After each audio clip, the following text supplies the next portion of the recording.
Hello, welcome to Intuitive Insights. I am your host, Megan McDonough. I am an intuitive guide and a creativity coach. And what I wanted to share today, what I hope to share on this podcast, is ways in which that you can make intuition and creativity just part of your whole self-health. I know we put a lot of energy and thought into what we eat for our bodies physically, what we study or learn for our brains. We know that community is important, having healthy friendships and relationships. That adds to our whole self-health. But sometimes we forget that we are also energetic beings. And because without the energy innately in our body, we're just a bag of cells on complex levels. So that energy is kind of like our spirit. So we're like two people, one on top of the other. That's how I see it. So we're like light cloaked in skin. So what I want to talk about now is today and share. So hopefully you can take these practices, skills, ideas into your life to integrate them for supporting that energetic health, that energetic piece of self, which to me is directly related to the soul and driven by the heart. So what I wanted to share was balance. When you think of the yin-yang symbol, and how in the dark there's light, and in the dark or the light there's dark, just a teeny weeny bit, right? On each side. That to me, and not just to me, I believe it's like scientifically proven, is a state of balance, right? Or that philosophy is well regarded as something that is very prevalent in nature. Another way to look at this is there's a book called, I believe it's called On Happiness with the Dalai Lama. And there is a chapter that in there that was very transformative to me. I loved this chapter. It was very helpful to me. The chapter was pleasure versus happiness. I'm going off on a little tangent, but I'm coming back. So pleasure versus happiness. So pleasure will feed your heart in the moment. It's like that glass of wine at the end of the day. It's just like, oh, it feels so good, right? But then in the next morning, even if it's just, well, after a certain age, if it's just one glass of wine, you're like, oh my God, I didn't sleep. I feel like crap. I'm extra tired now. Why did I have that one glass of wine? But you wanted it in the moment. You weren't thinking how it was going to make you feel like forever or the next day or what have you. Happiness is coming home from work, being exhausted, wanting something to relieve it immediately, seeking pleasure, and having the perspective that that immediate pleasure of that glass of wine is not going to serve me the next day. So you do something else, like breathing or relaxing or yoga or whatever, right?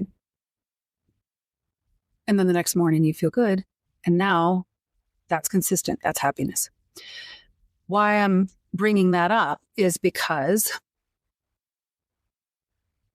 having that perspective, that kind of 360 perspective versus that, just in the moment perspective, can change and shift our brains and our attitudes and our actions towards challenges. So I had, right now, it's feeling a little heavy to me personally, energetically. And I've spoken to this a little bit like on socials and here, that it feels just heavy. And that heaviness, to me, there is a weight with energy and emotional energy. Like joy is very light. Peace is very light. I don't know if you've ever noticed, if you were like, you go in to meditate and then, or just relax. And by the end of it, when you feel more peaceful, you also feel lighter physically, right? But fear and pain, they feel weighted. They have a weight to them.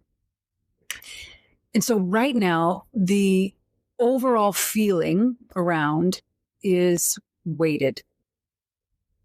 There's a lot of fear in the air for various reasons, and not just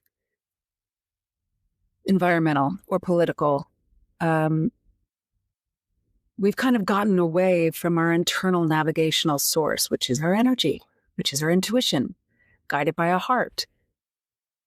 I mean, why would we do that when we could just Google Maps it, right? Or why do we need to try and guide from instinct when we have so many technological tools to just do it for us right away, you know?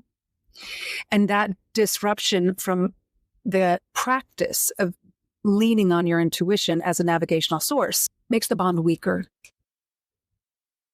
So in addition to these other stressors or challenges or fears that you might be experiencing in life, self included, when we get further away from that navigational source, it feels doubly heavy.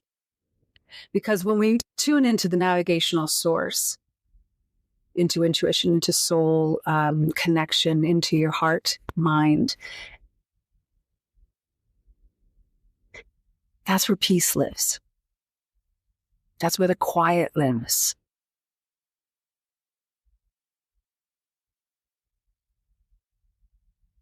You know?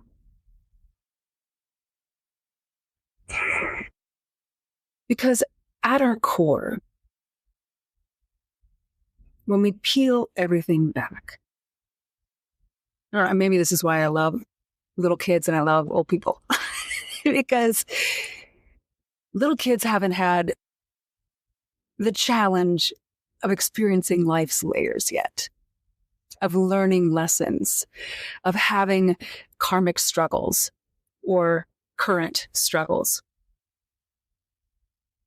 And they're still connected to play, right? They're still connected to curiosity. And this curiosity, play, love, joy, laughter, you know, creativity, those are all the language of the heart mind, the language of your intuition.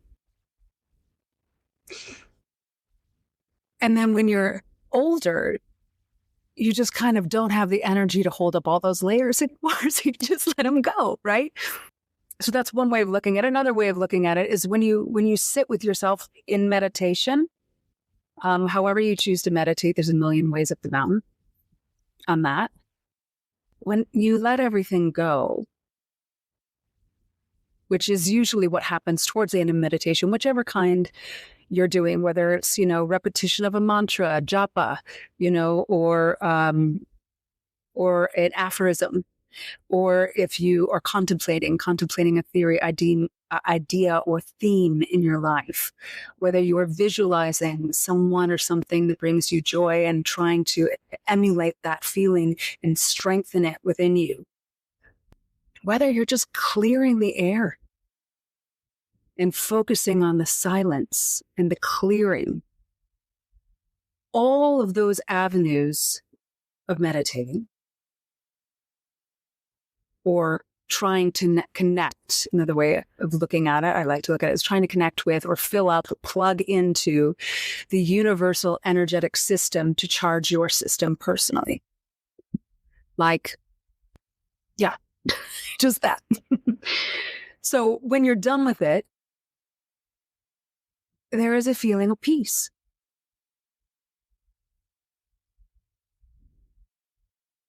So what is that? Where does that come from?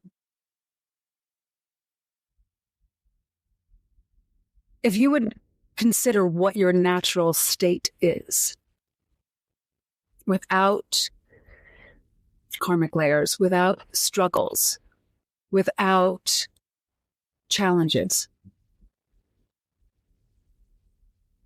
would it be angry and crazy, or crazy is not the right word, but like angry or anxious, or what would it be when you're at your most content? Most likely it's peaceful, calm, grounded, satiated, content. So to me, that's an indicator that our nature is that. Our nature is that contentment, that calm, that peace. And everything else we experience is a layer on top because it's transient. It shifts.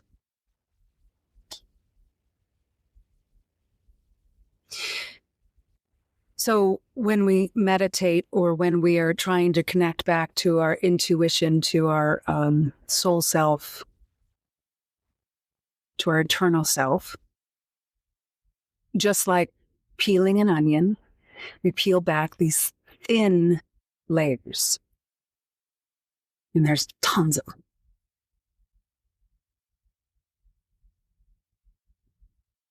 Right? To get to the core, to get back to that heart center, that heart mind, to get back to the light.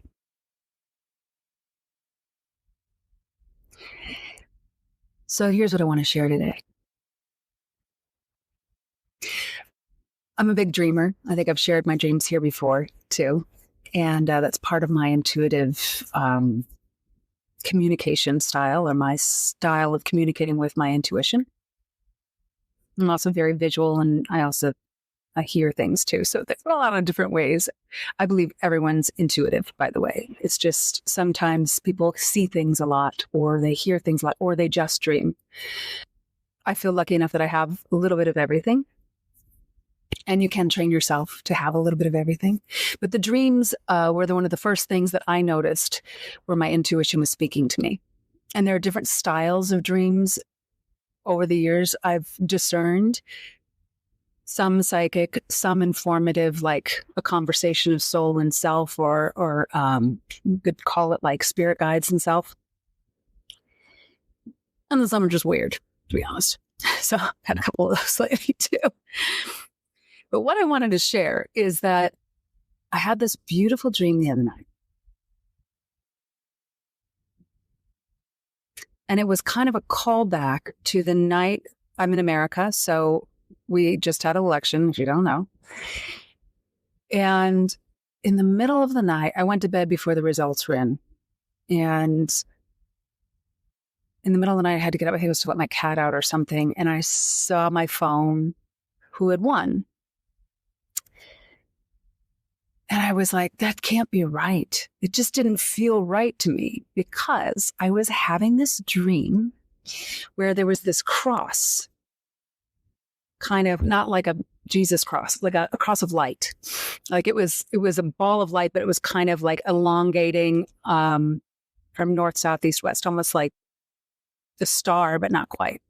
It was like a ball of light in a cross shape.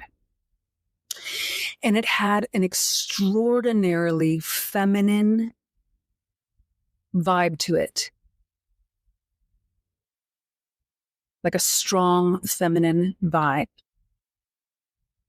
And I was like, this isn't the feeling of the results that I'm seeing in the election. And I was just like, that's weird. But to get to that cross, there was like a long, dark hallway of energy, right? And then for several days, that star kept waking me up. That kind of cross star was waking me up. Like I kept seeing it a lot and feeling that energy a lot. So I wrote about it. I think I talked about it. But the dream I had the other night was, and this is what's kind of cool, and I'll bring it back to the yin-yang in a minute, or the balance. So in the dream the other night, there were these tiny little cross stars of light, kind of almost like in a circle, very thin and very little. But I was seeing them everywhere. And they were in people. So I was in some weird place in the stream, but like I noticed like these stars were showing up. And it was like people all over the world. Like these stars just started, like they were baby stars and they were starting to grow, right? And they were just starting to manifest, or it's like they just got turned on or something. And it was, and the feeling I got from it to extract the message. So when you look at, for me, when I see things intuitively, it's not what logic does that make sense? Because that's using the brain. The brain is good for the body, not necessarily for the intuition. It helps to translate eventually, but it's the tail end of it, translating it from emotion to meaning, instead of starting with the meaning and then going to the emotion. And what I mean by that is, so I saw these little stars in people, tiny little stars, and they were popping up all over. For some reason, this one that I'm really remembering was in like, it's like South America, like in a village. There was like a whole bunch of people. There was like a donkey. And I remember there was like some kind of tragedy happening nearby that I saw these little stars coming out in these people, or through these people. And the emotion that it gave me is that what it was saying is like, so there was this big tragedy happening, like a natural disaster or something. And it was kind of saying like, this light in people is starting to come up. So like, it was giving me a thing of like, don't worry. It was showing me the balance.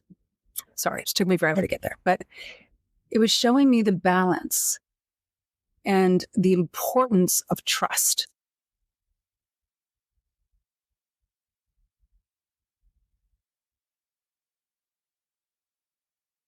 Taking it back to the Dalai Lama book on happiness, I just realized that wasn't the chapter I wanted to tell you about, but that's a good chapter. The chapter I wanted to tell you about was like suffering and joy. I'll find out what it's called. But the idea is there's always a little joy in suffering because you know it's not going to last. And there's always a little pain in joy because you know it's not going to last. So when everything gets overwhelming and it starts to feel like there's only one energy prevalent in the world, which there is a lot of this one energy: fear, anger, pain. Know and remember and focus on the fact that those little starlights are in everyone.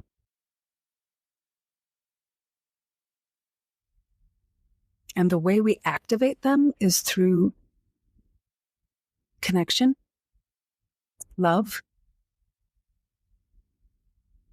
listening to the quiet voice, to the intuitive voice, which can be the quiet voice, could also be passionate. And the intuitive voice is devoid of fear. So if that voice brings you anxiousness or fear in any way, that is not your intuition. But do things that make your heart happy, that fill up your energetic cup, that bring you joy. Because when you have joy, you're filled with, it fills your energy.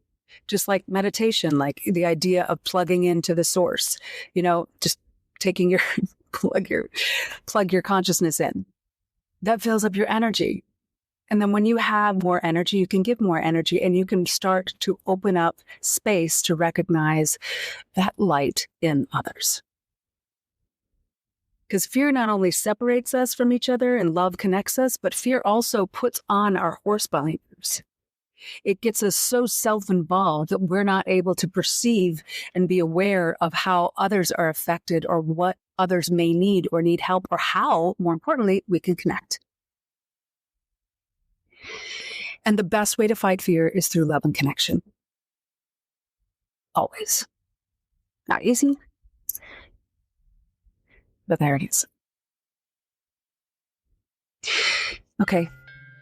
Thank you for tuning in to me, with me today. I hope that gave you some inspiration and some things to think about if and when you feel overwhelmed or disconnected. Hopefully.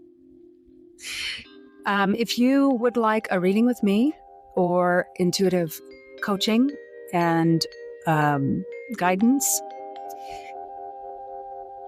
you can find me at magnetizeyourlight.com. I also offer intuitive coaching plus yoga classes, and I have some online courses as well to help you ignite that connection to your spark. So, and if you have any questions, you can hit me up on socials at Magnetize Your Light. All right. Have a beautiful week. Big buckets of love. Talk to you soon.